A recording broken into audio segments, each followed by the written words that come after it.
तो एपिसोड की शुरुआत में हमें बताया जाता है एक इंसान बैठकर कंप्यूटर पर काम कर रहा होता है। उसकी हालत कुछ खास अच्छी नहीं रहती है। अभी वहाँ पर उसकी सेक्रेटरी आकर उसे बताती है फार्मास्यूटिकल कंपनी के रिप्रेजेंटेटिव आए हुए हैं कि रिसर्च को ज्वाइन करने के लिए आए हैं। वो खुद को इंट्रोड्यूस करवाते हुए कहते हैं कि उनका नाम कांजी है। आगे वो अपने सेक्रेटरी से कहते हैं उन्हें लेकर जाए रिसर्च वाली जगह पर। फिर मैं वहाँ पर थोड़ी देर बाद आ जाऊंगा। वहाँ से जाने वक्त रिप्रेजेंटेटिव कहने लगते हैं लगता है जो प्रोफेसर गांजी है लगता है वो सारी चीजों पर एक साथ काम कर रहे हैं। उनकी जो रिसर्च है वो पूरी दुनिया के पर काम में आने वाली है। पूरी दुनिया के पेशेंट की जिंदगी भी बचेगी। हमें बताया जाता है प्रोफेसर गांजी एक स्नैक खा रहे होते हैं। इसी तरह वो एक अपने बचपन की फोटो को देखने लग जाते हैं। फिर वो सोचने लग जाते हैं कि किस तरह से उसकी छोटी बहन ने कहा था दवाई खाकर सो जाए तो वो ठीक हो जाएगी ना। असल में उसकी छोटी बहन नहीं बच पाई क्योंकि वो ट्यूमर ठीक नहीं हो पाया और फिर उन्हें आखिर में जाकर हार माननी पड़ी। तब से प्रोफेसर ने सोच लिया किसी न किसी मेडिसिन को काम करना ही चाहिए। ऐसी मेडिसिन दुनिया में एग्जिस्ट भी नहीं करती तो वो मैं खुद बना लूंगा। के बाद वो अपनी लेबोरेटरी के अंदर थोड़ा सा काम करते हैं। फिर वो अपने हाथ पर केमिकल खत्म होने का टाइम भी लिख लेते हैं। वो वहाँ पर सोने लग जाते हैं और साथ ही साथ सोचते हैं इतना टाइम हो गया है उसे असली पेशेंट से मिले हुए। फिर वहाँ पर उसकी सेक्रेटरी आती है। फिर वो वहाँ पर हैरान हो जाती है क्योंकि प्रोफेसर वहाँ पर कोई मूवमेंट नहीं कर रहे होते। हमें एक लड़की के बारे में दिखाया जाता है जो कि कहती है फार्मा आप उठ ही गए ना। फार्मा उठ जाता है और उसके सर में दर्द हो रहा होता है। वो लड़की कहती है आपके ऊपर बिजली गिरी थी इसलिए उन्हें इतना दर्द हो रहा है। फिर फार्मा फिर अपने हाथों को देखता है। फिर वो वहाँ से जाकर खिड़की के बाहर देखता है। फिर वो सारी जगह को देखकर फार्मा बहुत हैरान हो जाता है। उसके बाद फार्मा उस लड़की से कहता है मेरी याददाश्त खो गई है। वो लड़की उसे बताती है कि आप फार्मा हैं और एक वो नोबल फैमिली से बिलोंग करता है। ये सुनकर फार्मा सोचने लगता है ये नाम फार्मासिस्ट से काफ़ी सिंपलर है। फिर वो लड़की उसे एक मिरर दिखाती है। इसके अंदर वो खुद को देखकर काफ़ी हैरान होता है और वो सोचता है यानी कि वो मर गया है। शायद ऐसे इसलिए हुआ है ताकि वो ज़रूरत से ज़्यादा ही काम करता था। वो पूछने लगता है बाकी की चीज़ों के बारे में। लड़की बताती है मेरा नाम चार्लोट है और मैं आपकी हेल्थ टेकर हूँ। वो उसे चाहे तो लोंडिया भी बुला सकता है। फिर फार्मा चार टेकर से कहता है कि आप मेरी बैंडेजेस हटा सकती हैं कि मुझे कुछ अजीब सा महसूस हो रहा है। उसके बाद वो अपने हाथ के ऊपर देखता है इसके ऊपर उसके सारे वही नंबर लिखे रहते हैं बस वो नंबर उल्टे रहते हैं। वहाँ पर चार टेकर उसके हाथ पर के निशान को देखकर कहती है तो होली मार्क है पेनेटियस का। जिसके बाद वो उससे मन्नत मांगती है। फार्मा कहता है ये सिर्फ बिजली के गिरने के निशानात हैं। वो कहती है नहीं पेनेटियस ने तुम्हें बिजली से बचाया है ये इस चीज़ का सबूत है। फार्मर ये सुनकर कहता है क्या पेनेटियस तबाही के देवता है। ये सुनकर लोटी डर जाती है और कहने लगती है तुम क्या कह रहे हो असल में वो दवाई के देवता है। चार्लोट कहती है क्या फार्मा इसके बारे में भी भूल गया है। फार्मा कहने लगता है नहीं मैं बस थोड़ा सा कंफ्यूज हो गया हूँ। मैं चार्लोट बताती है जो उसकी फैमिली है असल में वो मेडिसन फैमिली है। फिर वो बताती है जो फार्मा के जो फादर है असल में वो आर ड्यू की पोजीशन के ऊपर है। आर ड्यू का रैंक नोबल में सबसे ज़्यादा माना जाता है। ऐसा होता है उनकी काबिलियत के चलते हुए। असल में आर ड्यू की रैंक एक ड्यूक से भी ज़्यादा रहती है। फार्मा के father period school of pharmacy ये प्रेसिडेंट भी हैं। ये सुनकर फार्मा सोचने लग जाता है एक फार्मेसी का स्कूल। के बाद हमें दिखाया जाता है उसकी फादर की फ़ोटो को साथ ही साथ उसकी मदर और उसकी छोटी बहन को भी। फिर चार्लोट बताती है उसके बड़े भाई के बारे में जो कि अभी noble round college of medicine के अंदर पढ़ाई कर रहा है जो कि दुनिया का सबसे बड़ा और सबसे मशहूर मेडिकल कॉलेज है। वो बताती है एक फार्मासिस्ट को डिवाइन आर्ट की भी प्रैक्टिस करनी पड़ती है। फिर फार्मा को डिवाइन आर्ट के बारे में कुछ भी समझ नहीं आ रहा होता। चार्लोट बताती है ये गॉड की दी हुई बहुत ताकतवर चीज़ है। ये सुनकर फार्मा कहता है ये कोई मैजिक के जैसा है शायद इसलिए तुम लोग इसे डिवाइन आर्ट कहते हो। क्या मैं भी इस तरह की चीज़ का इस्तेमाल कर सकता हूँ। फिर चार्लोट ये सुनकर काफ़ी ज़्यादा हैरान होती है कि ये डिवाइन आर्ट के बारे में भी भूल गया है कि वो वाटर का डिवाइन आर्ट कर सकता था। अगर वो डिवाइन आर्ट नहीं कर पाया तो उसे नोबल नहीं माना जाएगा उसे यहाँ से बाहर भी निकाल दिया जाएगा।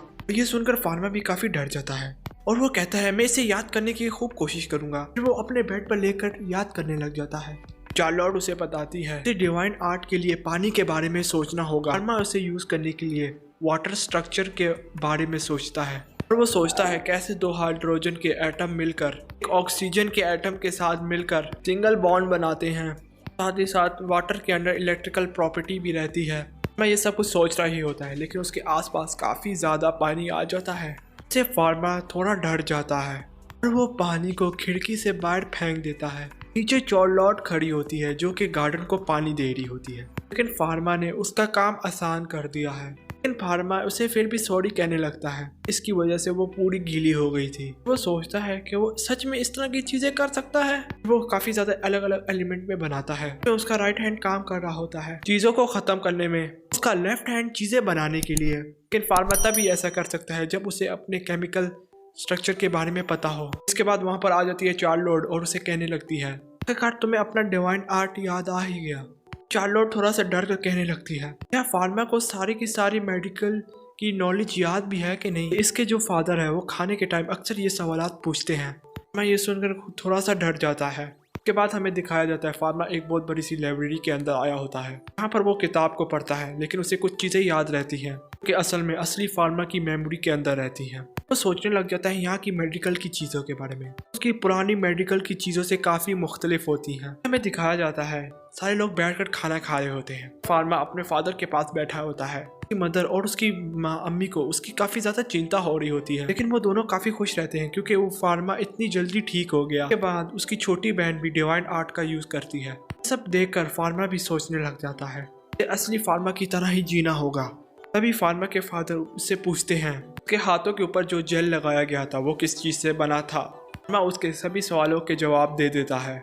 फिर फार्मा के फादर कहने लग जाते हैं, यानी तुम बिल्कुल ठीक हो, फिर तुम इनोनियर के साथ आगे की चीज़ें भी ठीक सीख सकते हो। उसके बाद हमें बताया जाता है फार्मा इनोनियर के साथ रहता है, लेकिन फिर भी इनोनियर कह रही होती है, तुम काफ़ी बदले हुए लग रहे हो। मैं भी याद नहीं जो कि तुम्हारी फादर की खास अप्रेंटिस है और मैं तुम्हारी ट्यूटर भी हूँ। साथ ही साथ तुम मुझे एलन बुलाते थे। फिर फार्मा बताता है मेरे ऊपर बिजली गिरी थी जिसकी वजह से मुझे सारी चीज़ें अच्छी तरीके से याद नहीं। फिर ये सुनकर एलन कहने लग जाती है आज वो फार्मालॉजी की क्लास छोड़कर डिवाइन आर्ट की प्रैक्टिस करेंगे।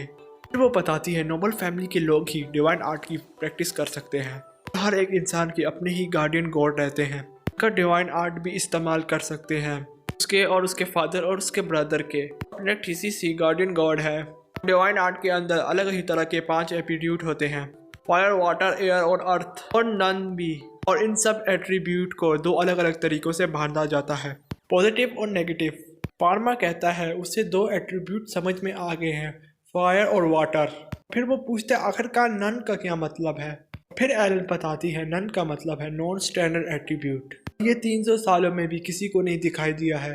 आखिरकार एक ही इंसान कैसे सारे सब्सटेंस को बना सकता है, ये पूरी तरीके से ही नामुमकिन है। अगर ये इस तरह की ताकत अगर किसी इंसान के पास भी है तो वो सिर्फ एक गॉड होगा या फिर वो एक सिर्फ मॉन्स्टर होगा। वो प्रैक्टिस के लिए एक अच्छी सी जगह ढूंढ लेती है। फिर वो फार्मा से कहने लग जाती है आखिरकार तुम्हारी बॉन्ड कहाँ पर है। फार्मा कहती है कि वही चीज़ जो मेरे बेड के पास थी। एलन बताती है बॉन्ड एक तरह की लॉर्ड रहती है जो कि इसकी डिवाइन पावर को बढ़ाती है, उसे कंट्रोल करने में मदद करती है। अभी के लिए वो एलन की लॉर्ड का इस्तेमाल करेंगे जो कि स्पेयर ऑफ वाटर है। वो एक जगह अपनी सारी एनर्जी को जमा कर एक बड़ा सा पानी का प्रेशर खड़ा कर देती है। उसके बाद वो एक स्टाइल मारते हुए उसके पीछे रैम्बो आ जाता है। फिर वो फार्मा से कहने लग जाती है इसका इस्तेमाल करना इतना मुश्किल नहीं है, तुम ये कर सकते हो, बस उसे इमेजिन करने की ज़रूरत है और स्पेयर का इस्तेमाल करने की। उसे स्पेयर का इस्तेमाल करने के लिए स्पेयर ऑफ वाटर कहना है। फिर फार्मस उस बॉन्ड को पकड़कर फोकस करने लग जाता है। फिर वो बहुत ज़्यादा फोर्स के साथ सारा पानी आगे की तरफ भेजता है। इसे देखकर एलन भी पूरी तरीके से हैरान हो जाती है। तो फार्मा के पास आकर कहती है उसने ये कैसे किया बगैर किसी फार्नेशन के। फिर वो कहती है ये बहुत ज़्यादा ख़तरनाक है, डिवाइन आर्ट सिर्फ लोग एक लिमिट तक ही इस्तेमाल कर सकते हैं। फिर वो जाकर दूसरी एक लार्ड निकालती है, फार्मा को पकड़ने को देती है। फार्मा के पकड़ते ही वो लॉर्ड टूट जाती है। फिर फार्मा कहने लग जाता है यार इसका क्या मतलब है। और ये सब कुछ सुनकर एलन कहती है आज तक ये कभी भी डायनामीटर नहीं टूटा है, यानी कि उसके पास पॉजिटिव और नेगेटिव एट्रीब्यूट दोनों ही है। वो फार्मा के हाथ के ऊपर निशान को देखती है। फिर फार्मा कहता है ये सिर्फ और सिर्फ झल्ले के निशानात हैं। एलन कहती है कोई भी निशान ऐसे ब्लू तरीके से नहीं चमकता है, नेटेसियस का होली मार्क है। वो कहती है अगर तुमने किसी के सामने भी अपने हाथ में डिवाइन मीटर नहीं लेना है और अपने फादर के सामने तो बिल्कुल नहीं। फिर वो लोग वहाँ से जाने लग जाते हैं, लेकिन एलन की वजह से फार्मर का चश्मा टूट जाता है। उसे कुछ भी साफ साफ दिखाई नहीं दे रहा था। फार्मर उसका हाथ पकड़ लेता है। दोनों ही आकर एक बेंच के ऊपर बैठ जाते हैं।